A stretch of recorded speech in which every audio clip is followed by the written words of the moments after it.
እንስሳዊ ባህሪ ደግሞ መብላት፣ መጠጣት፣ ማንቀላፋት፣ መመኘት፣ ፍትወት፣ ስጋዊ ፍላጎት፣ ይሄ ደግሞ እንስሳዊ ጠባይ ነው። መላእክታዊ ባህሪ ደግሞ መብላት አይፈልግም። ሰው ሁለት የሚጎዱ ባህሪያት ነው ያሉት። ዝም ብሎ የማይበላ ቢሆን እንስሳዊ ባህሪው ይጎዳና መራመድ ያቅተዋል፣ መስራት ያቅተዋል፣ ማሰብ ያቅተዋል፣ መተንፈስ ያቅተዋል፣ ሁሉ ነገር ማከናወን ያቅተዋል። እንድናስብ ራሱ መጾም አለብን። አይምሯችን እየበላ ማሰብ አይችልም ነው የምላችሁ። እኔ እውነቴን ነው። ሐኪምም ካለ እዚህ መጥቶ መከራከር ይችላል። ሰው ዝም ብሎ እየበላ ቁጭ የሚል ከሆነ ማሰብ አይችልም። ደሙ ያለ መጠን ይመላል። የደም ዝውውር የሞቀ ነው። እንደዚያ ባለ ቁጥር ደግሞ ዝሙት ይሰለጥንበታል። የሚያስበው ምኞቱ ብቻ ነው። እያልኩ ያለሁት ሰው በእግዚአብሔር አምሳል ተፈጠረ ሲባል አንዱ እግዚአብሔር አይበላም አይጠጣም። ሰው ሲጾም እግዚአብሔርን ይመስላል። ትምህርት በየጊዜው የሚሰጥበት ምክንያት እሾሁን ለማሳየት፣ እንቅፋቱን ለማሳየት፣ ወንዙን ለማሻገር፣ ተራራውን ለመደልደል፣ ጎድጓዳውን ለመሙላት ለእግዚአብሔር ቅዱስ ፈቃድ የምንማማርበት የትምህርታችን ኃይለ ቃል የሚሆነው የነቢያት ጾም በሚል ርዕስ ነው የምንማማረው። እስኪ በሉ ዛሬ መልአኩ ቅዱስ ገብርኤል ነው። ከኔ ቀደም ብሎ የነበሩ መምህራን ስለ ቅዱስ ገብርኤል በዓል አስተምረዋል ብዬ አስባለሁ። ስለዚህ ወቅቱን ጠብቀን ደግሞ ስለ ነቢያት ጾም እንማማራለን ማለት ነው። እግዚአብሔር ልቡናችንን ይክፈትልን። እንግዲህ በቅድስት ቤተክርስቲያን በቅድስት ኦርቶዶክስ ተዋሕዶ ቤተክርስቲያን ከሚጾሙ 7 አጽዋማት መካከል አንዱ አሁን የምንጾመው ጾመ ነቢያት ነው። ታኅሳስ 29 ይፈጸማል። ህዳር 15 ተቀብለነዋል ማለት ነው። እንግዲህ የመማርና የማስተማር ዋና ዓላማው መማር የሚጠቅመው ከግራ መጋባት ለመዳን ነው። መማር መንገድ ማወቅ ነው። ማስተማርም መንገድ ማሳየት ነው። መንገዱን የሚሄድ ሰው መንታ መንገድ ሲገጥመው የሚያሳየው ሰው ፈልጎ ይጨነቃል። የሚያውቅ ሰው ይመጣና በዚህ አድርገህ ብትሄድ አቋርጦ ያደርሰሃል፣ ከአውሬ ያድናሃል፣ ከሽፍታ ትድናለህ፣ ካሰብከው ትደርሳለህ፣ በጊዜ ትደርሳለህ፣ እንቅፋት እሾህ አይወጋህም፣ አውሬ አይነክስህም ብሎ የቀና መንገድ ያሳየዋል። እሱም ሳይወድቅ ሳይሰናከል ካሰበው ይደርሳል። የማስተማር ዓላማው ይሄ ነው። እንደምታውቁት ክርስትና መንገድ ነው። ከእግዚአብሔር ተጀምሮ ወደ እግዚአብሔር የሚያደርስ መንገድ ነው። እማበ እግዚአብሔር ይጸን ሁረቱ ለሰብ፣ የሰው መንገዱ ከእግዚአብሔር ከተጀመረ ይጸናል ብሏል ቅዱስ ዳዊት። ከእግዚአብሔር ጀምረን ወደ እግዚአብሔር የምንሄደው ነው። ከራሳችን ጀምረን ወደ እግዚአብሔር የምንሄደው አይደለም። ከእግዚአብሔር ተነስተን ወደ እግዚአብሔር መዳረሻ የምናደርገው ጉዞ ነው ክርስትና። ስለዚህ በዚህ ጉዞ ውስጥ መንገድ ስተን ደግሞ ያሰብነውን ሀገር ስተን ያላሰብነውን እንዳንሄድ፣ ከታቀደልን ሀገር የመንግስተ ሰማያት ጉዞ ጀምረን ወደ ሌላ ሀገር ደግሞ ወደ ሲኦል እንዳንሄድ፣ የሰማይ ጀምረን ወደ ምድር የመንፈስ ጀምረን ወደ ስጋ እንዳንሄድ መንገድም እንዳንስት ጭምር ነው ትምህርት የሚሰጠን። በዚያውም ደግሞ ስንማር እውቀት ብርሃን ነው ይባላል። ታውቃላችሁ፣ እውቀት ብርሃን ነው የሚባልበት ምክንያት በጨለማ ድንጋዩ ሰው ሊመስል ይችላል፣ ሰው ድንጋይ ሊመስል ይችላል። ድንጋዩ ሰው መስሎ ይታያል፣ ሰውም ድንጋይ መስሎ ሊታይ ይችላል በጨለማ። ብርሃን ሲበራ ደግሞ ድንጋዩም ድንጋይነቱ ሰው መስሎን ድንጋዩን አክብረነው ከሆነ ድንጋይ መሆኑን አውቀን የሚገባውን የድንጋይነት ክብር ብቻ እንድንሰጠው፣ ድንጋይ መስሎ የናቅነው ሰው ካልነ ደግሞ ሰውነቱን አውቀን የሰውነት ክብር እንድንሰጠው፣ ባትሪው መብራቱ እሱ ነው የሚጠቅመው። እውቀት ብርሃንነቱ ሳናውቀው ያቃለልነውን ነገር ክብሩን አውቀን አክብረን እንድንጠቀምበት እንድንይዘው፣ ሳናውቅ ክብር የሰጠነውን ነገር ደግሞ ክብሩን አውቀን መናቅ እንድንችል ይሄንን የሚሰጥበት ነው ትምህርት። ስለ ጾመ ነቢያትን ማስተማር ያስፈለገበት ምክንያት አውቀን እንድንጠቀምበት፣ ሳናውቅ ንቀነው ከሆነ አውቀን እንድናከብረው፣ ሳናውቅ ያከበርነውን መብል ጾምን መሻርን ደግሞ መናቅ የምንችልበትን እግዚአብሔር የሰጠንን የቃሉን ብርሃን ለመማር ነው ይህን የምናደርገው። ስለዚህ ጾም የነቢያት ጾም ምንድን ነው? እንግዲህ አሁን በዚህ ዘመን የምንኖርበት ዘመን የካፒታሊዝም ዘመን ነው። ሰውም ደግሞ አይኖረው የሰጥቶ መቀበል መርህ ነው ያለው። ምን አገኛለሁ እያለን የሚኖረው ማለት ነው። ጾም ጾሜ ምን እጠቀማለሁ? ስለዚህ ጥቅሙን ብነግራችሁ በመጣችሁበት መንገድ የምትጠቀሙበትን ነገር በዚህ ዘመን አንድ ነገር ሲያደርግ ሰው ምን ይጠቅመኛል ነው የሚለው። ጭንቅላቱ ሁሉ በመንፈሳዊ ሕይወት እንኳን ሳይቀር የንግድ ሐሳብ ነው ያለው። ጸበሎቹን እንኳን መድበን እንኳን እየጨረስናቸው ነው። የእንትና ጸበል ለእንትን ይጠቅማል፣ የእንትና ጸበል ደግሞ ለእንትን ጥሩ ነው እያለ እና ምንድነው ለሆነ ነገር ምን ይጠቅመኛል ነው የምንለው። እኔ ግን ማሳያችሁ መንፈሳዊ ጥቅሞቹን እንድናውቀው ነው። እንደዚህ ካል እንግዲህ ጾመ ነቢያትን ከማንሳቴ በፊት ጾም በራሱ ምንድን ነው ነው? ጾም ምንድን ነው? ጾም እንደምታውቁት መከልከል ማለት ነው። ጾም ብሂል ተከልኦተ ብእሲ እመብል ወኃጢአት። ጾም ማለት ከኃጢአትና ከምግብ መከልከል። ጾም ቢባል ቃል በቃል ሲተረጎም ጾም ማለት መከልከል፣ መታቀብ፣ መሰብሰብ፣ መቆጠብ ማለት ነው። መከልከል፣ መታቀብ፣ መቆጠብ፣ መሰብሰብ ነው ጾም ማለት።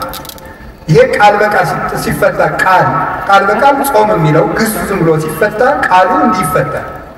መንፈሳዊ ትርጉም ሲሆን ደግሞ ከኃጢአት ከምግብ በታወቀ ጊዜ በጊዜ ውቅ በታወቀ በተለካ በተሰፈረ ጊዜ ከመብልና ከኃጢአት መከልከል ጾም ይባላል።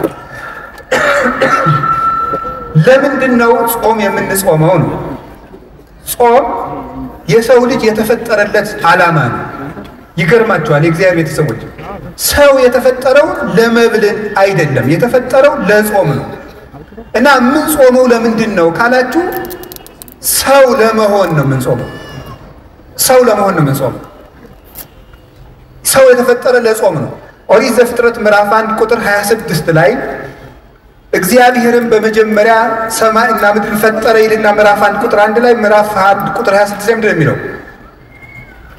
ንግበር ሰብአ በአርአያነ ወበአምሳሊነ፣ እግዚአብሔርም ሰውን በአርአያውና በአምሳላችን እንፍጠር አለ። በአርአያችን በአምሳላችን እንፍጠር አለ ይላል። ታውቃላችሁ ይሄን ጥቅሱን ማታውቁትን አይደለም።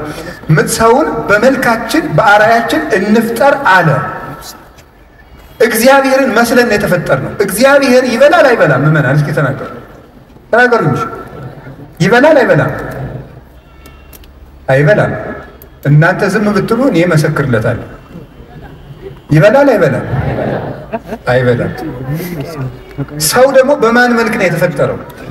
በእግዚአብሔር መልክ ነው የተፈጠረው። ስለዚህ እግዚአብሔር አትብሉ የሚለን እግዚአብሔር እንደዚህ ብሎ እንደ ክፉ ዳኛ እንዲያርግ ብሎ አለቅነቱን ለማሳወቅ አምላክነቱን ለማሳወቅ እኛን መግዛቱን ለማሳወቅ አይደለም እንደዚያ የሚለን። እንደዚያ የሚለን ሰው በእግዚአብሔር አምሳል ስለተፈጠረ እግዚአብሔር ደግሞ የማይበላ የማይጠጣ ዘላለማዊ ሕያው ከምግብ ውጭ የሆነ በዘላለማዊ ባህሪ የሚኖር ስለሆነ ያንን በሱታፊ አምላክ በጸጋ እሱ በባህሪው ሕያው የሆነበትን መልክ ለኛ ስለሰጠን እግዚአብሔር በክብሩ የማይበላ እንደሆነ የሰው ልጅ ሲጾም የእግዚአብሔርን ክብር ይሳተፋል እና ምን ይሆናል? የሰው ክብሩ እግዚአብሔርን መምሰል ነው። አለመብላት እግዚአብሔርን መምሰል። እግዚአብሔር አይበላም፣ እግዚአብሔር አይጠጣም። እግዚአብሔርን ሰው በእግዚአብሔር ማምሳል ነው የተፈጠረ ሲባል እግዚአብሔርን መምሰል ማለት ፍቹ ብቻ ነው አላልኩም። በጣም ብዙ ትርጉም ያለው ሊቃውንቱ ያመሰጠሩበት እነ ቅዱስ ጎርጎርዮስ ዘንሲናቱ፣ እነ ቅዱስ ጎርጎርዮስ ዘኑሲስ ሊቃውንት አባቶች በሙሉ የተራቀቁበት ሐሳብ ነው። ሰው በእግዚአብሔር አምሳል ተፈጠረ። ሌላ ብዙ ትርጉም አለው። በጊዜው ከሌሎች መምህራንም ትማሩታላችሁ፣ ታነቡታላችሁ። ስለዚህ መጾም እግዚአብሔርን የሚያስመስል የሰው ልጅ ክብር ነው ማለት ነው። ሰው ጾምን እየሻረ መብላት ሲጀምር እግዚአብሔርን መምሰሉን ነው እየተው የሚመጣው። አያችሁ እንዴት መዋረድ እንደሆነ። መብላት አለመጾም እግዚአብሔርን ከምንመስልበት መልክ ዝቅ ማለት ነው። ከዚህ በላይ ደግሞ ውርደት የለም። እግዚአብሔርን ከመምሰል በላይ ከውርደት እግዚአብሔር የሰጠን የመጨረሻ ክብር ነው። ይገርማቸዋል። መጨረሻ ላይ እኮ ከሞት ተለይተን ተነስተን የማንበላን የምንሆነው ስንበላ ኑረን እንኳን ወደ አለመብላት ነው የምንሄደው። ስለዚህ ጾም መጀመሪያ እግዚአብሔርን መስለን የተፈጠርንበት ዓላማ ነው። መጨረሻ ላይ ጥቂት እየጾም ጾሙን እየጨመር መሀል ላይ ምግብ እየበላን እንቆይና መጨረሻ ላይ ወደማንበላበት እግዚአብሔርን ወደምንመስልበት መልክ እንሄዳለን። በሰማይ እያወስቡ ወይቷሰቡ አላ ከመ መላእክት እግዚአብሔር ይነብሩ። በሰማይ አይበሉም አይጠጡም አያገቡም አይጋቡም፣ እንደ ሰማይ መላእክት ይኖራሉ። ምግብ ያልፍና አለመመገብ ይቀጥላል። የሚመገበው ባህሪያችን ይታደስና ባለመመገብ ኃይል መኖር ይጀምራል። ስለዚህ ልብ በሉ፣ መጀመሪያም የተፈጠርንበት መልካችን ነው፣ መጨረሻ የምንገባበት መልካችን ምግብን ትቶ መኖር ነው። እስመ ከርስ ለመብል ወመብልኒ ለከርስ ወእግዚአብሔር ይስዕሮሙ ለክልኤሆሙ። መብል ለሆድ ነው፣ መብል ለሆድ ነው፣ ሆድም ለመብል ነው። እግዚአብሔር ሁሉንም ያሳልፋቸዋል። ባለመኖር ባለማለፍ የሚኖረው ጾም እግዚአብሔርን ያስመስላል፣ መላእክትን ያስመስላል። መላእክት አይበሉም አይጠጡም። ሰው የሰማይ መላእክት ባልንጀራ ነው። መላእክትን የሚያስመስለን ህይወት አለመብላት ነው። ይገርማቸዋል። ሰው የእግዚአብሔር ሰዎች በጣም ሰው ልዩ ፍጡር ነው። እንደ ሰው ያለ አስደናቂ ፍጡር የለም። ሶስት ነገሮችን አካቶ የተፈጠረ ነው። ሰው መልአክ ነው፣ ሰው ነው፣ ሰው እንስሳ ነው። የነ ዳርዊንን እንስሳ አይደለም ያልኩት። ሰው መልአክ ነው፣ ሰው ነው፣ ሰው እንስሳ ነው። ሰው ያማል ማለት የሰው ልጅ በባህሪው የቆመው የተዋቀረው ከመላካዊ ባህሪ ከሰብአዊ ባህሪ እንደገና ደግሞ ከእንስሳዊ ባህሪ ነው። መላካዊ ባህሪ አለመብላት፣ አለመጠጣት፣ አለማግባት፣ አለመመኘት፣ አለማንቀላፋት እንደዚህ ያለው ነው። ሰውነት ማለት ደግሞ ሁለቱንም መጥኖ መያዝ ማለት ነው። ሰው መላካዊ ባህሪ ያለው፣ ሰው እንስሳዊ ባህሪ ያለው። መላካዊ ባህሪ የመላክ ብቻ ነው፣ እንስሳዊ ባህሪ የእንስሳ ብቻ ነው። ሰው መሆን ግን መላካዊ ባህሪንም ሰብአዊ ባህሪንም እንስሳዊ ባህሪንም መያዝ ነው። መላካዊ ባህሪ አለመብላት አለመጠጣት፣ እንስሳዊ ባህሪ መብላት መጠጣት። ሰውነት ደግሞ ማለት መላክም መሆን እንስሳም መሆን ማለት ነው። እንስሳዊ ባህሪ እንዳይጎዳ ትበላለህ፣ ትጠጣለህ፣ ታንቀላፋለህ፣ ትተኛለህ፣ ትነሳለህ፣ ታርፋለህ፣ ትመኛለህ። ሁሉም በመጠን ይደረጋል። ሰው ደግሞ እንስሳዊ ባህሪውን ብቻ ቢከተል ደግሞ ምን ይሆናል? ማቀድ ያቅተዋል፣ ሰማያዊ ነገር ማሰብ ያቅተዋል፣ መንጻት ያቅተዋል፣ ዝሙት ይሰለጥንበታል፣ ራሱን መግዛት አይችልም። ስለዚህ ምንድን ነው ማድረግ ያለበት? ሰውን ዝም ብሎ ሲበላ መላካዊ ባህሪው ይጎዳል። ዝም ብሎ ደግሞ አልበላም ቢል እንስሳዊ ባህሪው ይጎዳል፣ መቆም አይችልም፣ ይታመማል፣ ይሞታል። ምንድን ነው ማድረግ ያለበት? የሰው ልጅ ሁለት ምግብ ነው የሚያስፈልገው። ለመላካዊ ባህሪው መጾም አለበት፣ ለሰብአዊ ባህሪው ወይም ደግሞ ለእንስሳዊ ባህሪው መብላት አለበት። ለእንስሳዊ ባህሪው መመገብ አለበት፣ ለመላካዊ ባህሪው መጾም አለበት። ሰው በአንድ ነገር ብቻ ከኖረ መኖር አይችልም ነው። ሰው ነን እኛ። ሰው ይሄንን ያካተተ ነው። እንግዲህ የእግዚአብሔር ሰዎች አሁን የግራ ጎናችሁ በቁስል ነፍሮ በስብሶ የቀኝ ጎናችሁ ብቻ እድሜ ሊቀጠልለት ይጠቅማቸዋል እንዴ? አይጠቅም። እና ዝም ብሎ ሳይጾሙ መብላት ማለት ሰው አለመሆን ነው። እንዲሁ መጽደቁን ተውት፣ መጽደቁን መንግስተ ሰማያት መግባቱ ጽድቅና ኩነኔ ገሃነምና መንግስተ ሰማያትን ተውት። አለመጾም ከሰውነት ነው የሚያወጣው፣ ከሰውነት ያወጣል። አለመጾም እንስሳ ነው የሚያደርገው። ቅዱስ ወግሪስ የተባለ አባት ብሎ ይናገራል። በቀን 3 ጊዜ የሚበላ ሰው እንስሳ ነው ይላል።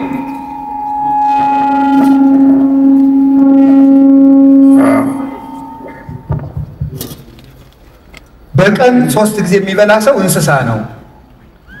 በቀን 2 ጊዜ የሚበላ ሰው ሰው ነው። በቀን 1 ጊዜ የሚበላ ሰው ደግሞ መልአክ ነው ይላል።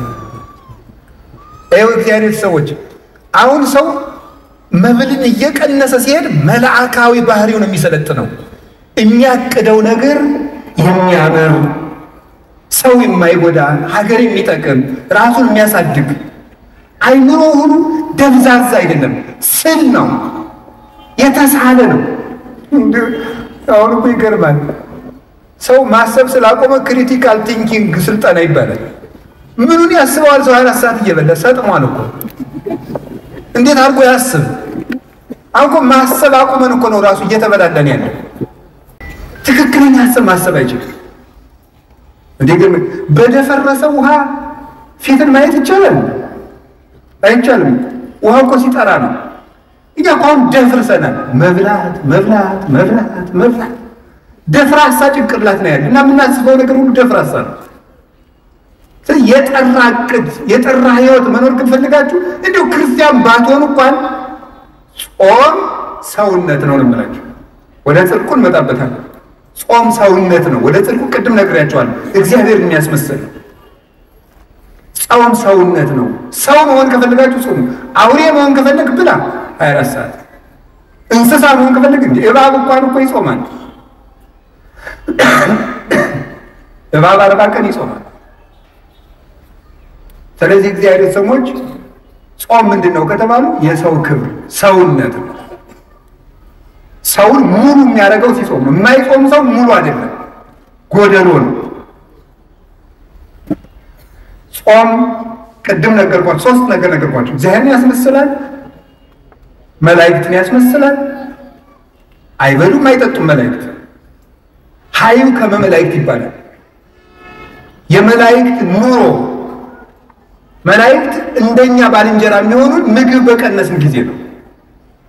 ታውቃላችሁ ትንቢተ ዳንኤል ምዕራፍ 9 ቁጥር 21 ላይ እኔ ዳንኤል እየጾምኩ እየጸለይኩ ሳለ ቀድሞ የማውቀው ሰው ገብርኤል እየበረረ መጣ። ወገሰሰኒ በጊዜ መስዋዕት ዘሰርክ፣ በሰርክ መስዋዕት ጊዜም ዳሰሰኝ። ወመጻይኩ ከመአለቡከ ጥበበ እስመ ብእስ የፍቶት አንተ ምስጢር ሊነግሩ የምትገባ ሰው ስለሆንክ ምስጢር ልነግርህ መጥቻለሁ አለኝ። ቅዱስ ገብርኤል ወደ ዳንኤል ሲመጣ እየበረረ መጣ ነው የሚለው መጽሐፍ ቅዱስ። እየበረረ መጣ የሚለው እንደው ዝም ብሎ መጣ ለምን አይለው? መላእክት የሚጾም ሰው ህይወት ያጓጓቸዋል። ባልንጀራው ነው። ከብት የሚሄደው ወደ ከብት ነው። በግ የሚሄደው ወደ በግ ነው። ፍየል የሚሄደው ወደ ፍየል ነው። አሞራ የሚሄደው ወደ አሞራ ነው። መልአክ የሚሄደው ወደ መልአክ ነው። ወደሚጾመው ሰው መጣ እየበረረ። መላእክት ወደሚጾም ንጽህና ወዳለው ሰው ለመምጣት ይጓጓሉ። ቅዱስ ገብርኤል ወደ ነቢዩ ዳንኤል ሲመጣ እየጓጓ ለምን? ጾመኛ ነው። ጥሬ ልብላ የሚል ጥሬ እየቆጠ የባቢሎን ምግብ ይቅርብኝ እንደዚህ ወዳለ ሰው መላእክት ደስ እያላቸው ነው የሚመጡት። አቡነ ገብረ መንፈስ ቅዱስ 562 ዓመት አልበሉም አይደለም? መላእክት እኮ ክንፋቸውን ለማልበስ ነበር የሚሻሙባቸው፣ ለመጋረድ እድል ለማግኘት ነበር የሚጓጉት። እና ምግብ ይሄ ያልታጠበ ዕቃ ተሐዋስያንን እንደሚሰበስበው ምግብ በተጠራቀመበት ሰውነት የሚሰበሰቡት አጋንንት ክፉ ሐሳቦች ናቸው የሚሰበሰቡት። በሚጾም ሰው ዙሪያ ደግሞ የሚሰበሰቡት መላእክት ናቸው። መላእክት ናቸው። ጌታችን መድኃኒታችን ኢየሱስ ክርስቶስ የማቴዎስ ወንጌል ምዕራፍ 4 ላይ እንደነገረን ወምዛ ሀደጎ ዲያብሎስ ወመፁ መላእክትን ዘያኩትጎ ዲያብሎስ ፈተነውና አለ ምግብ አቅርቦ ጌታን ፈተነው። አልበላም ብሎ አሳፈረው። ዝርዝሩን መናገር ስላልፈለጉ ነው። ፈትኖ አሳፈረው። እሱን ካባረረው በኋላ ምን ማለት መላእክት መጡ እያመሰገኑት ይላል። እዚህ ውስጥ ሊተላለፍ የተፈለገው ምንድን ይመስላችኋል? አንደኛው ሊቃውንቱ እንደሚተረጉሙት ጌታን ሰይጣን ራሱ አላሸነፈኝም መላእክት ተራርተውት ነው እንዳይል ነው ይላል። መንፈሳዊ ደግሞ ከኛ ጋር የሚሄድልን ምንድን መሰላችሁ? ዲያብሎስ ጌታን በትኩስ ዳቦ ከፈተነው በኋላ ጌታ ድል ከነሳው በኋላ መላእክት መጥቷል። ምን ማለት ነው? የስስትን ሰይጣን ብሉ ብሉ ብሉ ብሉ እያለ የሚፈትነውን ጾም ለማስፈረስ የምግብ ሽታ እያመጣ ምግብ የሚጋብዙ ሰዎችን እያመጣ የሚፈትነውን ሰይጣን ወደ አሸነፈ ሰው መላእክት ይመጣሉ ማለት ነው። መላእክት ይመጣሉ።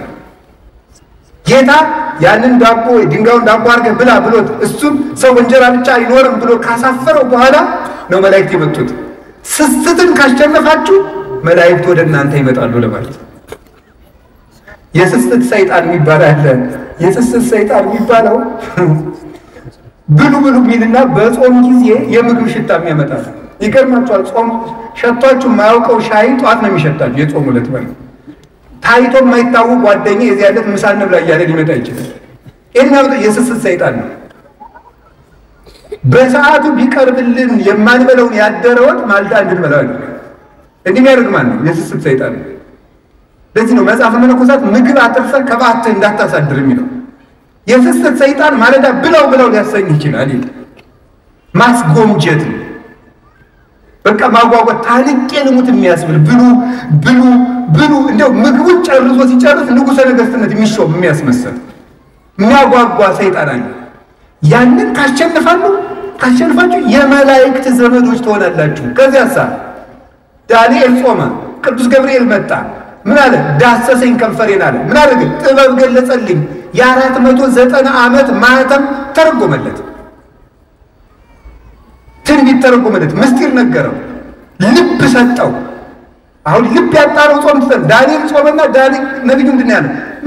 ቅዱስ ገብርኤል ለዳንኤል እንዲህ ያለው መጻይኩ ከማለብከ ወንዜኑ ከጥበበ ጥበብ ልነግርህ ልብ ልሰጥ ማስተዋል ልነግርህ መጥቻለሁ።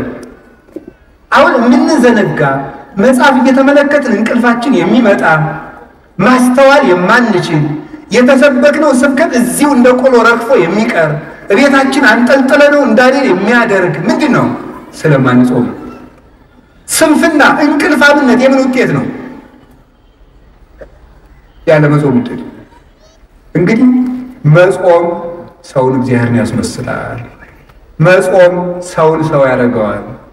መጾም ሰውን መልአክ ያደርገዋል። መጾም ሰውን የመላእክት ጓደኛ ያደርገዋል፣ ባልንጀራ ያደርገዋል፣ ያዛምደዋል። መላእክት ደስ እያላቸው ይመጣሉ ወደሚጾም ሰው። ጌታ ምንድን ነው ያለው?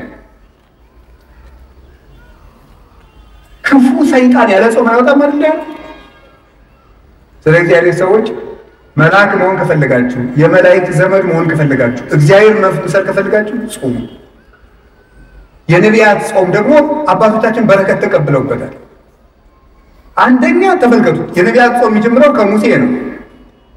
ሙሴ 40 ቀን ጾሟል። 40 ቀን ሲጾም ምንድን ነው ያደረገው? ሲጾም 40 ቀን እየጾመ ከእግዚአብሔር ጋር ቃል በቃል ተነጋገረ ይላል። 570 ጊዜ ጾም ከእግዚአብሔር ጋር የመነጋገር ባለሟልነት የሚያሰጥ ነው። እግዚአብሔርን ማነጋገር ደግሞ ቀላል ነገር ይመስላችኋል? አንድ ትልቅ ሰው እንኳን ሊያነጋግራችሁ ቀጠሮ ሲይዝላችሁ እንዴት ነው ደስ የሚላችሁ? እግዚአብሔርን ቃል በቃል እንደ ጓደኛ 570 ቃላትን እንዲነጋገር ያደረገው ምንድን ነው? ጾም።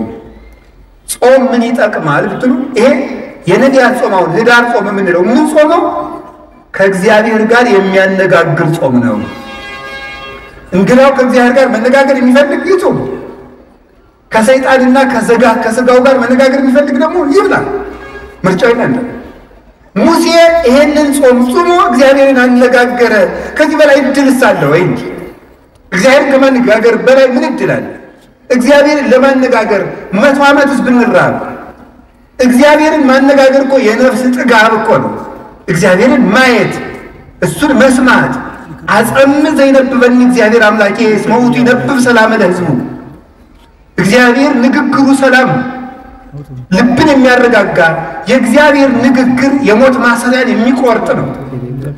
ተራራን የሚያንቀጠቅጥ ባህሩን የሚከፍል አናብስትን የሚለጉም እሳትን ጸጥ የሚያደርግ መቃብርን ሳይከፈት ሙት የሚቀሰቅስ ነው። ጌታችን ኢየሱስ ክርስቶስ አልዓዛርን የቀሰቀሰው በቃሉ ነው። እግዚአብሔርን መስማት ትልቅ ነገር ነው። እንግዲህ እግዚአብሔርን መስማት ከፈለጋችሁ ጾሙ እስከ 9 ሰዓት ሰዓቱ ይቀነስልን። መብራት ኃይል ልትከፍሉ ስንት ሰዓት ነው ወረፋ የምትይዙ? ይቀነስ በሉና እስቲ ይቀንስላችኋል። አይ ወረፋው ረዝሟል ብላችሁ እስኪ አይ ወረፋው በዛ አልከፍልም ብትሉ ምን ይሆናል? እኔ አላውቅም የሚሆነውን ከተማ ስለማለ ሳስበው ግን የሚሳካ አይመስለኝም። ወረፋው ረዝሟል እስቲ ይቀነስ ወደ ነው ምን ይደረጋል? ኑሮ አይደል እያላችሁ ነው የምትሰለፉ። እና ይሄም ኑሮ ነው እንግዲህ ኑሮ ነው። እስከ 9 ሰዓት ሰልፍ በሉ እግዚአብሔርን ለማግኘት እንደው ለምን ቀኑ ሙሉ አንራብ? አሁን ሸክም አይደለም እግዚአብሔር ሸክም እያከበደብን። አሁን ብዙ ሰው የሚመስለው ከኢትዮጵያ ኦርቶዶክስ ተዋሕዶ ቤተክርስቲያን ውጭ የሆነ ሰው የሚያስበው ምንድን ነው? እግዚአብሔር ኦርቶዶክስ ሸክም እየጫነ የለም፣ ሸክም እያቀለለችልን ነው። እግዚአብሔርን ምሰልተው መብላት እንስሳዊነት ነው። ስትጾም እግዚአብሔር ነው የምትመስለው። ከፍ የምታደርግ ቤተክርስቲያን እኮ ናት። እንስሳ ከመምሰል መልአክ ወደ መምሰል እግዚአብሔርን ወደ መምሰል ማሳደግ እኮ ነው። ሰውነትን ከፍ ማድረግ ነው። የሰው ልጅን ባህሪ የሚያከብር ነገር እኮ ነው ይሄ። እዚህ እግዚአብሔር ሰዎች ከፍጥረት ሁሉ የከበረ ማን ነው? ሰው። በሉ ከሰውና ከጅብ በሆድ ማን ይበልጣል? ምን አለ? ጅብ በሉ። እሺ በሉ ማን ይበልጣል? ጅብ አይደል? ግን ትልቁ ፍጥረት ማን ነው? በሆድ የሚበልጥ ማን ነው? ይሄ እንግዲህ ስለዚህ አንፌር ነው ማለት ነው። እኛ ከበለጥን በሆድ መብለጥ ያለብን ማን ነው? እኛ ነበር መብለጥ የነበረብን። የከበርን ፍጥረታችሁ እናንተ ናችሁ ብሎ ከጅብ ያነስን ከበላን ተበድለናል ማለት ነው። መብታችን እንግዲህ ምንድነው ካላችሁ የሰው ክብሩ ምግብ አይደለም ማለት ነው። ትልቁ ፍጥረት ትንሽ ይበላል፣ ያነሰው ፍጥረት ትልቅ ይበላል። ለምን? ትልቁ ፍጥረት ትንሽ የሚበላበት ምክንያት የሰው ክብሩ ምግብ ስላልሆነ። አሳማ ብዙ ይበላል። አሳማን ግዛ ተብሎ የተፈጠረው የሰው ልጅ ግን ትንሽ ይበላል። አህያ ብዙ ይበላል። አህያን የሚነዳት የሰው ልጅ ግን ትንሽ ይበላል።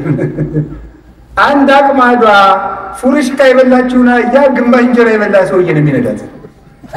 አህያው ሆድ አያከብርም። ጌታዬ ሆድ ያስነዳል እንደ አህያ። ሙት ከልብ እኮ ነው። እውነቴን እኮ ነው። ሆድ እንደ አህያ ነው የሚያስነዳ። ሆዳም ከሆናችሁ ትነዳላችሁ። እውነቴን ነው። ገባችሁ? ሆድን ከቀነስክ ትመራለህ ማለት ነው። ሆዳም ከሆንክ ትነዳለህ። እንደዚህ ነው የምትሆኑ። ሆዳም ሰው ጊዜ እንደተነዳ ነው የሚኖረው። የራሱ ሀሳብ የለውም። አህያ ምን ሀሳብ አላት? መነዳት ነው። አትኑ እንደዚያ ጹሙ። ከጾምን ነው እግዚአብሔርን ያከብራል። ከቃሉ ጋር ናችሁ? ከቃሉ ጋር ናችሁ ወይ? አዎ።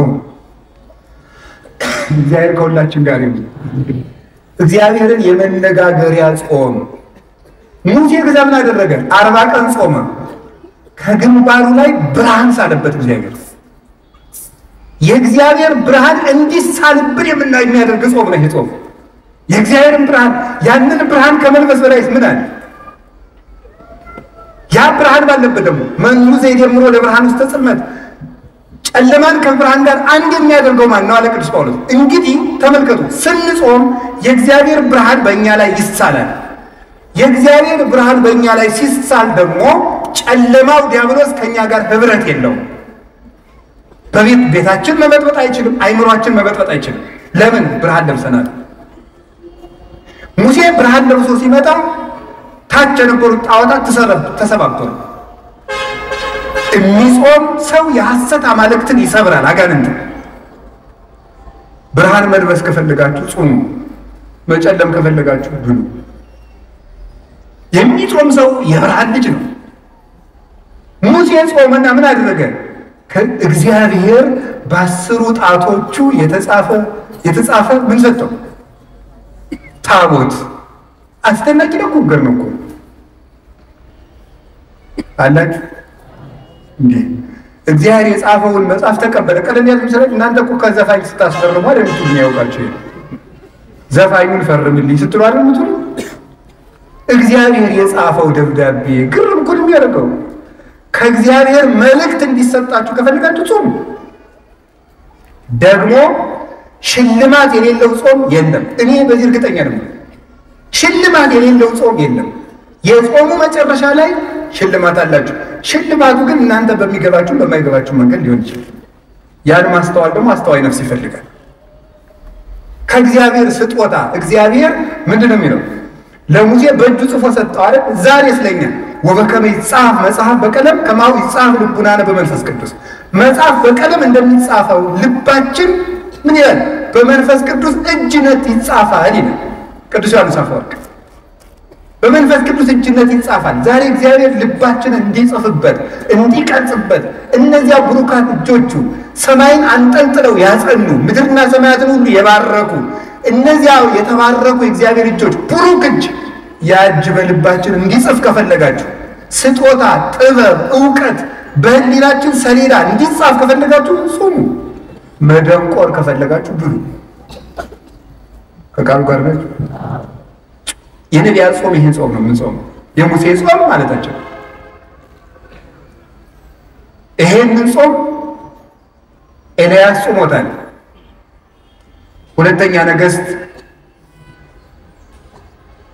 አንደኛ ነገሥት ምዕራፍ 19 ቁጥር 7 ላይ ታገኙታላችሁ። ነቢዩ ኤልያስ ከኤልዛቤል ተሰዶ ሲሄድ መልአኩ አመጣና ተበሳጭቶ ውስጡ እንዲሁ ከዚህ ሁሉ መከራ እንግዲህ ግደለኝ አለ ይላል። ግን ኤልያስ ሞት ፈርቶ ሳይሆን ሰማዕትነትን ስጠኝ ማለት ነው ይላል ቴዎዶሲዎስ የሚባል ሊቅ ሃይማኖት አበው ላይ ሲተረጉም። እባክህ ሰማዕትነትን አትንፈገኝ ሲል ነው እንጂ ኤልያስ ተናዶ አይደለም፣ ፈርቶ አይደለም ኤልዛቤልን ይላል። ዛፍ ስር ተኛ ይላል። ከተኛበት መልአኩ ቀስቅሶ ብላ አለው፣ አበላው። በላና ተኛ። ብላ አለው፣ አበላው። 2 ጊዜ አበላውና ኤልያስ 40 ቀን ተጓዘ። 40 ቀን ተጓዘና 40 ቀን ጾሞ ወደ ብሔረ ሕያዋን በሳት ሰረገላ ዮርዳኖስን ተሻግሮ ተነጠቀ። ጾም ምን ያደርጋል ስትሉኝ ወደ ሰማይ ይነጥቃል። ጾም ምን ያደርጋል ስትሉኝ ሞትን ይቃወማል። ኤልያስ 40 ቀን ጾመና ከሞት ዓይን ተሰወረ። ከዓይነ ሞት ይሰውራችሁ ይላል የገጠር ሰው ሲመርቅ፣ ይሰውረን። እንግዲያማ ሞት እንዳያየን ከፈለጋችሁ ጾም። ከዓይነ ሞት ተሰወረበት፣ ወደ ሰማይ ተነጠቀ። ከፍ ያለ ልዕልና የሚሰጥ ጾም ነው። አሁን ይህን ጾም ስንጾም እንደ ሙሴ ብርሃን ሳልብኝ፣ ቃል በቃል አነጋግረኝ፣ መልእክትህን በልቤ ጻፍልኝ፣ እንደ ኤልያስ ከሞት ሰውረኝ፣ ወደ ሰማይ ከፍ አድርገኝ ማለታችን ነው ስንጾም። ትልቅ በረከት እኮ ነው እግዚአብሔር እየሰጠን ያለ። ይሄንን ጾም ተምራችሁታል ካሁን በፊት። ማን ጽፎታል? እዝራ ጽፎታል፣ ጽሞታል። ነቢዩ እዝራ እስራኤል በ580 ዓመት ዓለም ጌታ ከመወለዱ በፊት ባቢሎን ተማርከው ኑሮ 70 ዓመት ተማር በምርኮ ከኖሩ በኋላ ሲመለሱ ናቡከደነጾር ያቃጠላቸውን መጻሕፍት ሁሉ በመጽሐፈ እዝራ ሱቱኤል ላይ እንደተጻፈው 40 ቀን ጾሞ ገጽ በገጽ 70 ዓመት ተቃጥለው የቆዩትን መጽሐፍት መንፈስ ቅዱስ በዓይነ መነጽር የመጻሕፍቶቹን ገጽ እየነገረው ሙሉ መጽሐፍትን ብሉይ ኪዳንን አጽፎታል። እንግዲያውማ የጠፋ ምስጢር የሚገልጥ ጾም ነው። ጾም ከመጻሕፍት ጋር ያገናኛል። ህሙግ መብል የሐምግ ልበ፣ የደፈረሰ ምግብ ልብ ያደፈረሳል ይላል ደረጃ ትንቢተ ዳንኤል ላይ። የሆነ ያልሆነውን እያጠራቀመ 24 ሰዓት ያለ ጾም የሚበላ ሰው መጽሐፍ መመርመር አይችል፣ አይገባው። መጽሐፉን ሁሉ የሚተረጉመው እንደ ሐሳቡ ነው የሚተረጉመው። እንደሚመቸው ነው የሚናገር። ስለዚህ የጠፋ ምስጢር የሚገልጥ ጾም። አባቶቻችን ይሄንን ጾም ጾመው ብዙ በረከት አግኝተውባታል፣ ሞትን ተቃውመዋል። አስቴር ይሄንን ጾም ጾማለች 3 ቀን። አስቴር 3 ቀን በመጾም ያገኘችው ምንድነው? በ127 ሀገሮች በሙሉ ተበትነው የነበሩ የሞት ደብዳቤ የተጻፈባቸውን ወገኖቿን ከሞት አድናለች። 3 ቀን ጾማ እግዚአብሔር ለምና በ3 ቀን ጾም የአንድ ሀገር ህዝብ ሊጠፋ ሲል ሰይፍ ያስመለሰ ጾም ነበር 3 ቀን። አሁን ከህዳር 15 እስከ ታኅሳስ 9 44 ቀን ነው የምንጾመው። 3ቱ ቀን ጾመ አስቴር ነው። 40ው የሙሴ ኤልያስ የነቢያት ነው። 3ቷ ቀን ምን ያደረገችበት ነው? በ3 ቀን ጾም የሀገር ሞት አስቀርታለች። እኛም ይህንን ጾም ስንጾም በሀገር የሚመጣ ሰይፍ ይመለሳል። ደም እናደርቃለን። ስንጾም በሚገባውን ታርቀን ይቅርታ ይዘን በተሰበረ ልብ ከጾም ሰይፍ ይመለሳል። የሀገር ሰላም ይመጣል። ወገን እንዳይጠፋ እናደርጋለን። ይሄ ጾም ምን ያደርጋል? የአስቴር ጾም ምን ያደርጋል? በንጉሱ ፊት ግርማ ሞገስ ሰጣል። የአሕዛብ ሚስቶች ባሎቻቸው ሳይጠሯቸው ከመጡ ይገደላል። 3 ቀን ጾመችና እግዚአብሔር ወይ ግርማ ሞገስ ስጠኝ አለችና ንጉሱ ሳይጠራት ከንጉሱ ቤት ሄደች። በደስታ አነጋገራት። በሚገላት ንጉስ ፊት በምትገደልበት ርዕሰ ጉዳይ ሽራ ሂዳ ግርማ ሞገስ ያገኘችበት የ3 ቀን ጾም። ግርማ ሞገስ፣ መወደድ። ግርማ ማለት በመጽሐፍ ቋንቋ ብዙ መፈራት፣ መወደድ፣ ባለሟልነት ተብሎ ይተረጎማል። መወደድ ራሱ እንደው አንዳንድ ሰው አለ እኔ እንደው በየሄድኩበት ሰው አይወደኝም የሚል ሰው ጾም። እውነቴን ነው። አስቴርን እኮ አሕዛባዊ ንጉሥ ወዷታል። እንደው በየሄድኩበት አይወደኝም፣ መስሪያ ቤት ስሄድ አልወደድም፣ በየሄድኩበት በር ይዘጋብኛል። ጾም አዛኝን ከልብ ከጾማችሁ ሰው ይወዳቸዋል። ከጾማችሁ መልአክ አለላችሁ። ያ መልአክ የንጉሱን ልብ ያራራዋል፣ ይነዳዋል፣ እንደሞላው እንደ ኤርትራ ባህር ይከፍለዋል ልቡን። እናንተ በዚያ መሃል ሰንጥቃችሁ ትሻገራላችሁ። መወደድ ይሰጣል እግዚአብሔር። በጾም መወደድ ይገኛል። መወደድ፣ መታፈር፣ መከበር። ጭብጥ የማታክሉ ሰዎች ናችሁ እንደ ሺህ ትፈራላችሁ ስትጾሙ ነው። አቡነ ሐራ ድንግል ኢትዮጵያዊ ጻድቅ ሲጾሙ እየኖሩ በቀን የሚመገቡት አንድ ኮድ ምንድነው እንኳን ነው የሚመገቡት። አንድ ወይስ በእናንተ ቋንቋ አንድ አፕልም በሉ፣ ችግር የለም። አፕል እኮ እንደ አፕል አይጣፍጥም። አንድ ፍሬ ነው የሚበሉት። በዘመኑ የነበረው ንጉሥ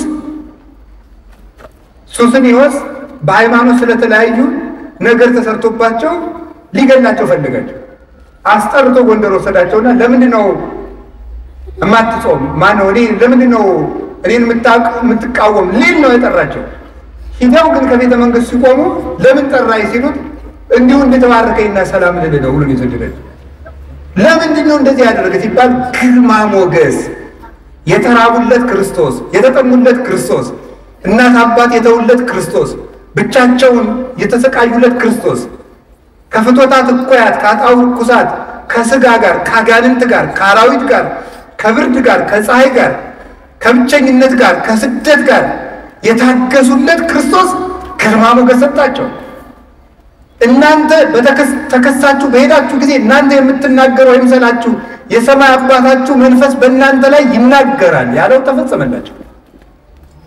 ወመምህር ዘይትቃወም ለነ የሚከራከርልን መምህራችን ክርስቶስ ነው የተባለው ነው። አንደበት ይሆን ዝግ የሆነ አንደበታችሁ በተከሰሳችሁበት እየሰረቃችሁ ተከሰሱ አላልኩም። በምትገደሉበት አፍ ስም ግርማ የሚሰጥ ጾም የሚንበለበል ሰይፍ የሚመልስ ምንድን ነው? ጾም ነው። እንደዚህ ብቻ አይደለም። የሁል ጊዜ ስቃይ አውሬ የሆነው ሃማ የተገደለው በአስቴር ጾም ነው። ይገርማል። ጾም ማለት ያለ ሰይፍ የሚዋጉበት ረቂቅ የብርሃን ሰይፍ ነው። አስቴር ወገኖቿን የሚጨርሰውን ሃማን ለመጋደል ሰይፍ አልታጠቀችም፣ ጾመች። ስትጾም እሷ ሰይፍ ሳታነሳ የእሷን ወገኖች የሚገለው ሃማ ራሱ የእሷን አጎት ሊሰቅልበት ባዘጋጀው እንጨት ተሰቅሎ ሞት። ለሚመለስ ጠላት ልብ የሚሰጥ ልቡ ለደነደነ ጠላት ደግሞ የሚዋጋ ሰይፍ ጾም ነው። ዮዲት የምትባለው 3 ቀን ጾማ ነው የእስራኤልን ጠላት ንጉሥ ያሸንፈችው። ጾም ጠላት ያሸንፋል። ይሄ ብቻ አይደለም፣ የተዋረደውን መርዶክዮስን ሹመት ሰጠው፣ ክብር ይሰጣል። ጾም ወድቆ የነበረውን ሐማ ስላልሰገደልኝ እገለዋለሁ ያለውን መርዶክዮስን በሐማ ወንበር ያስቀመጠ የአስቴር ጾም ነው። ጾም የተዋረዱትን ከፍ ያደርጋል፣ ትዕቢተኞችን ያዋርዳል። ጾም ወደ ክብር መውጫ መሰላል ነው። ይህንን ነው የምነግራችሁ የእግዚአብሔር ቤተሰቦች። ስለዚህ ይሄ ጾም ትልቅ ጾም ነው። ይሄን ጾም ጾመው አባቶቻችን ምንን ያደርጉት? የተስፋ ጾም ነው። የነቢያት ጾም የተስፋ ጾም። የተስፋ ጾም ምንድን ያለው? እባክህ ተወለድልን ብለው ፍጥረታት በሙሉ የሚናፍቁትን ክርስቶስን ለማየት አባቶቻችን የተራቡት ረሃብ ነው። ክርስቶስን ለማግኘት የተራቡት ረሃብ ነው። እንባዬን ከመጠጥ ቃሉ ጠጣዋለሁ እንዳለ ቅዱስ ዳዊት።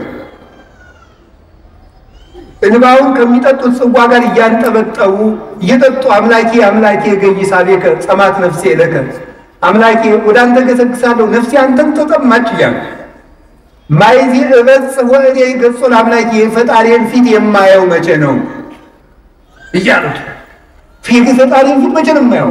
ከማፈቅር ኃይል አማንቂ ተማያት ከማውት አፈቅር ነፍሴ ያ በእግዚአብሔር አምላኬ ጸማት ነፍሴ ለከ። ዋሊያ ወደ ተጠማ እንደሚናፍቅ ነፍሴ እግዚአብሔርን ተጠማች፣ ወዴት ነው የምደርሰው እያሉ እባክህ ሰማያትን ቀደህ ውረድ ያሉት እንደ ፌቆን ተንስ ወተመሰላ ነው አይጠል። እኔን ለማዳን ስትመጣ እንደ ፌቆ እንደ ዋላ እየዘለልክና ይላል መኃልየ ሰሎሞን። ልጅ ወንድሜ በተራሮች ላይ እየዘለልክና ያ ውሃውን ለመጠጣት እየቸኮለ ተራራውን መር እያለ ሰፊውን መሬት እየቆነጠረ እንደሚወርደው በስጋ የምትዛመደኝ ወልዶ ኃይል ክርስቶስ እኔን ለማዳን ወደዚህ ምድር ስትመጣ እንደ ፌቆ እየፈጠንክና አትቅርብን፣ ስጋ ለብሰህ አድነን፣ በምሕረት ተመልከተን ብለው የለመኑት የተስፋ ጾም። ይሄንን ተስፋ ለመኑት። ፈኑ ዲከ ማርያም አሉት። ወኮን እጅን ከአርያም ላክልን አሉት። ወኮነ ጽድቅነ ከመ ጸድቀ ትክቶ፣ ልብሳችን እንደ መርገም ጨርቅ ሆነ አሉት። ይሄንን ይዘው የለም ፈኑ ብርሃነ ወጽድቀከ ብርሃነ ወጽድቀከ፣ እባክህ ብርሃንና ጽድቅህን ላክልን አሉት። ይሄንን ልመና እሱን ተስፋ አድርገው የለመኑበት ጾም ነው። የተስፋ ጾም ነው። የመጨረሻይቱ አንድ ቀን ገሃድ ትባላለች። ገሃድ ማለት መገለጥ ማለት ነው። ገሃድ ማለት መገለጥ። ነቢያት ሙሴ 40 ቀን የጾመለት፣ ኤልያስ 40 ቀን የጾመለት፣ ዕዝራ 40 ቀን የጾመለት፣ አስቴር 3 ቀን የጾመችለት አምላክ ሊገለጥ ነውና ከስጋ ፈቃድ ተለይተን ራሳችንን ገዝተን መገለጡን እንይ ለማለት አንደኛው ጾም ገሃድ ትባላለች። መገለጡን እንይ፣ ጾመን ይገለጥልን፣ መልአክ መስለን ይገለጥልን። ታውቃላችሁ ጌታችን መድኃኒታችን ኢየሱስ ክርስቶስ ለእረኞቹ የተገለጣቸው ከመላእክት ጋር ነው። መላእክት ደግሞ አይበሉም አይጠጡም። ገሃድ እግዚአብሔርን የተገለጠላቸው በቤተልሔም እነሱም በማይበሉበት ሰዓት በሌሊት ነው። ያንን አምላክ ዘነቢያት ሰበክዎ አስተርአየ ገሃደ እንዳለ ቅዱስ ያሬድ ነቢያት የሰበኩት እየጾሙ የሰበኩት አምላክ ገሃድ ተገለጠ። ቅዱስ ያሬድ በዝማሬው ኤጲፋንያ ብሎ የሚጠራቸው አንዱ ልደት ነው። ኤጲፋንያ ማለት አስተርእዮ ነው። 29 ኤጲፋንያ ይባላል፣ 10 ኤጲፋንያ ይባላል፣ 11 ኤጲፋንያ ይባላል፣ 12 ኤጲፋንያ ይባላል፣ 13 ኤጲፋንያ ይባላል። 5 ኤጲፋንያን የሚሰራ ኤጲፋንያ ማለት መገለጥ አስተርእዮ ነው። ለምን ነው ልደትን መገለጥ ያለው? ኤጲፋንያ ነው። የማይታየው አምላክ ስጋ ለብሶ የመላእክት ምኞታቸው ተፈጸመ። ይሄንን በረከት ለመሳተፍ ነው የምንጾመው። ዘያፈተውም ለመላእክት ከመ ያሐውፅዎ መላእክትን እንዲያዩት የሚያስመኛቸው ጌታ በጠባብ ደረት በአጭር ቁመት ተወስኖ ለሰው ለመታየት የተገለጠበት አምላክ እግዚአብሔርን በልደት ለማየት ይችን ቀን ጨምረን እንጾማለን። አልፎ የለ እንዳንባል የነቢያት መሰረት የሚናጋ መሰረት አይደለም። ዲበ መሰረተ ነቢያት ወሐዋርያት ተሐነጽክሙ ወይንም ወእምነ ማእዘን ትሰነዲሁ እግዚእነ ኢየሱስ ክርስቶስ ኤፌሶን ምዕራፍ 2 ቁጥር 20 ላይ በነቢያትና በሐዋርያት መሰረት ላይ ታንጻችኋል። የማዕዘኑም ራስ ማን ነው ይላል? ክርስቶስ ነው። የማዕዘኑ ራስ ክርስቶስ ነው። ስለዚህ የነቢያት ጾም በጊዜው መልስ አግኝተውበታል፣ ለኋላው ተስፋ ይዘውበታል፣ ተስፋቸውም ተፈጽሞበታል። ክርስቶስ እንዲገለጥ ያደረገ ቀጠሮ ያጸና የተስፋ ጾም ወደ ብሉይ ኪዳን መመለሳችን ሳይሆን በነቢያት መሰረት ላይ ቆመን በሐዋርያት መሰረት ላይ ቆመን በማዕዘኑ ራስ በኢየሱስ ክርስቶስ የመጽናት ምልክት ነው። በነቢያትና በሐዋርያት መሰረት ቁሙ የተባለው ደግሞ ሐዋርያውን የሰበከን ጌታችን ኢየሱስ ክርስቶስ በወንጌል እስከሚገለጥና ተስፋውን እስኪሰጠን ድረስ በነቢያት ሲያረጋጋን ኑሯልና በወንጌል መራይከነ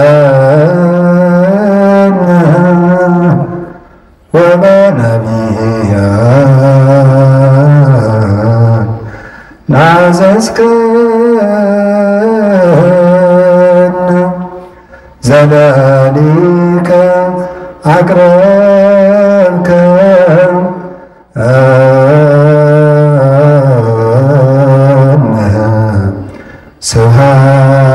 ስብሐት ለከ ወስብሐት ለእግዚአብሔር። ይቆየን።